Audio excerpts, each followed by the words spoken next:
Thank you very much. Imagine that this bucket contains the truth about APS, the whole truth and nothing but the truth. All of the truth in here belongs to stakeholders, except for a small part that the law allows you to take out of the bucket. The rest of the truth in here belongs to stakeholders. According to school board policy, students are expected to tell the truth. We teach them that if they find themselves in a situation like this with a bucket full of truth that belongs to somebody else, they must tell the whole truth. We tell them to dump the bucket entirely. They are told that they must dump it without hesitation and without reservation. They're told if they don't empty the bucket completely, they choose that path at the expense of their good character. You've told them what you expect them. You've talked the talk. Now you have to show them what it looks like. Somebody has to show students what it looks like to tell the truth when you really, really don't want to. Somebody has to walk the talk. If we really want students to grow into adults who embrace character and courage and honor, somebody has to show them what it looks like. Either that, or you need to explain to students in words that they can understand why they are expected to tell the truth and you are not. You will have to explain to them in words that they can understand why they're expected to hold themselves honestly accountable to a higher standard of conduct and you are not. And most importantly, you'll have to explain to students in words that they can understand why they are expected to be role models of the pillars of character counts and you are not. Thank you. Thank you.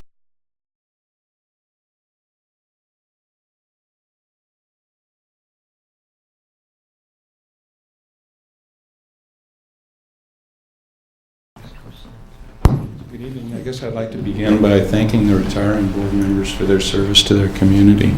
I know that's not this part of the agenda. This part of the agenda is I want to lay before you a tool that you can use at Rio Grande High School. You know, there's some problems there. There's some problems at Ernie Pyle. There's some problems at every school in Albuquerque where stakeholders feel like they're being left out of the decision-making process. And they're unlikely to believe you when you tell them that you're going to involve them in the decision-making process if you're not willing to tell them the truth. All that's required here is for some member of the leadership of the Albuquerque Public Schools to stand up in front of one of these communities and just promise to tell them the truth, the whole truth and nothing but the truth. If you're not willing to tell people the truth, then you're not willing to involve them in the decision-making process, and these schools are never going to heal. Thank you. Thank you.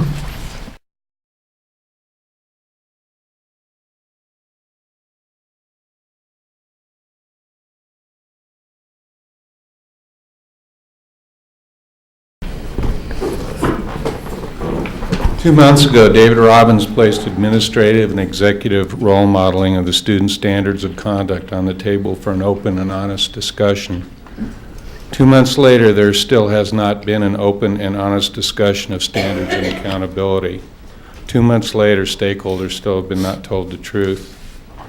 A commitment was made to stakeholders that there would be an open and honest discussion of the pillars of character counts and of your honest accountability to them. That commitment needs to be honored. As I see it, you have three choices here. You can either put standards and accountability on the table for an honest and open discussion, or you can tell stakeholders the truth about why you will not put standards and accountability on the table for an honest discussion. Explain it to them candidly, forthrightly, and honestly, and in words that a student can understand. Or you can stonewall the question. For the record, stonewalling is explicitly and specifically prohibited in the student standards of conduct. According to the pillar of trustworthiness, students are taught that stonewalling is dishonest and therefore unethical and therefore prohibited. Students are told that they stonewall at the expense of their good character. I would urge you to put standards and accountability on the table for an honest discussion, or tell stakeholders the truth about why you will not, and stop stonewalling this issue. Thank you. Thank you.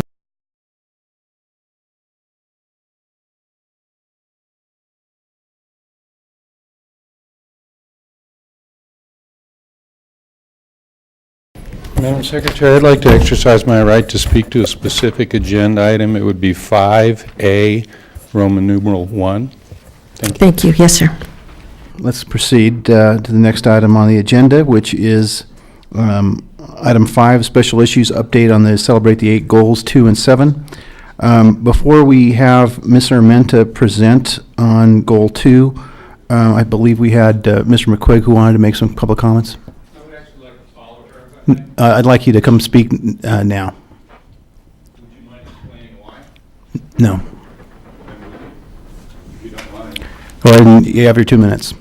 Okay, this is an intrusion on my right to free speech. If you guys want to improve your perception in the community and build community confidence, there's 2 things you need to do. The first is to have a standards and accountability audit, an impartial audit that reports to the public record. If you can show the people in this community that you have the standards and accountability in place to protect their trust in their treasurer, then they will pass the next bond issue, and they very well might not if you can't do that for them. Now, the other thing is that in 1994, the board adopted character counts as the character education model in the district, and you wrote, Albuquerque Public Schools is committed to creating models of ethical behavior among all adults who serve students and schools. There has never been a leader in the public school system since 1994 who was willing to step up as a role model and hold themselves honestly accountable to the pillars of character counts. Now, when the community finds out that not only has there never been, but there is not now, a single board member or senior administrator who is willing to stand up and say, kids, look at me. This is what it looks like to be held accountable, honestly accountable to meaningful standards of conduct. When the people find out that that's what you're doing, they're not going to want to loan you any more money either. You need to get these things on the table and talk about them honestly. You need an audit, and you need to explain to this community why you're just ignoring the fact that you promised this community that you would give them role models for the pillars of character counts. You expect these kids to model and promote the pillars of character counts. If you expect that of them, somebody has to show them what it looks like. If you expect these kids to embrace character and courage and honor, somebody has to show them what it looks like. You can't sit there and do nothing. You have to stand up and say, look at me, pay attention to me. This is what it looks like to be accountable to the pillars of character counts, even for the few hours a day that you hold kids accountable to the pillars of character counts.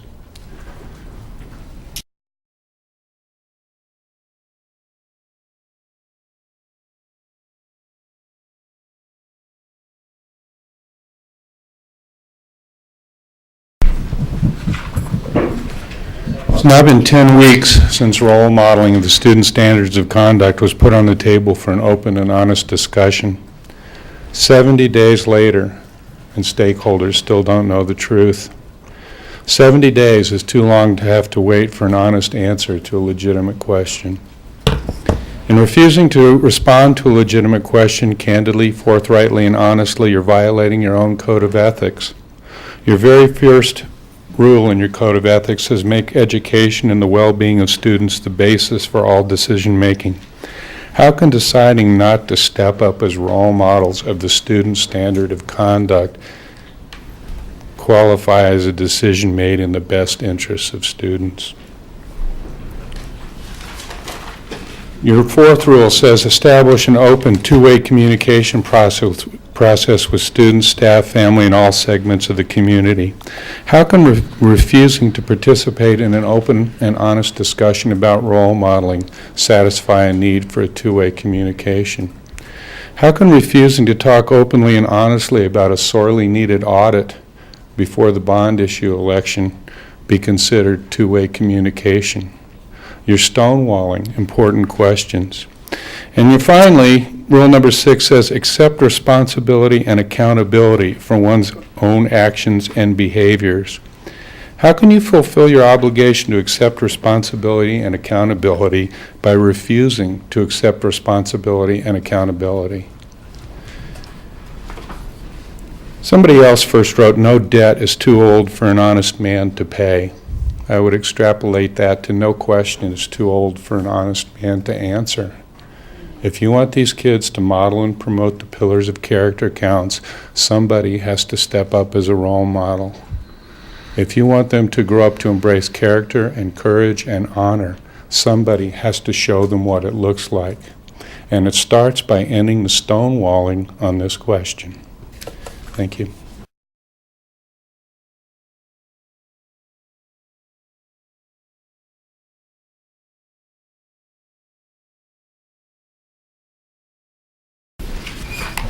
Thank you. In no case shall the standard of conduct for an adult be lower than the standard of conduct for a student. You've had 3 months now to put that phrase in your own standard of conduct. Apparently, the pillars of character counts are too high of a standard of conduct. If the pillars of character counts are an unreasonably high standard of conduct for adults, they're an unreasonably high standard of conduct for students for exactly the same reasons. Whatever the standard is, the student standard, you have to be able to tell them that you're going to hold yourselves accountable to the standards you hold them accountable to.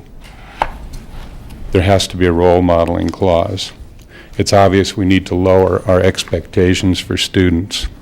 All you have to do is find standards of conduct that are low enough that you can hold yourself honestly accountable to them. Find some standard that you can model and promote and make it the expectation for students as well, even if it means abandoning the pillars of character counts altogether.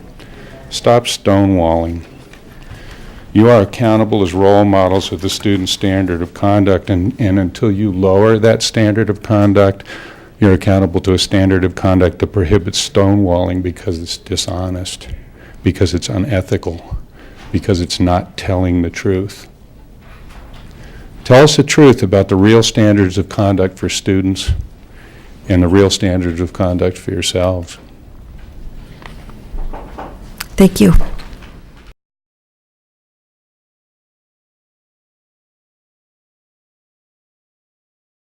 For tonight.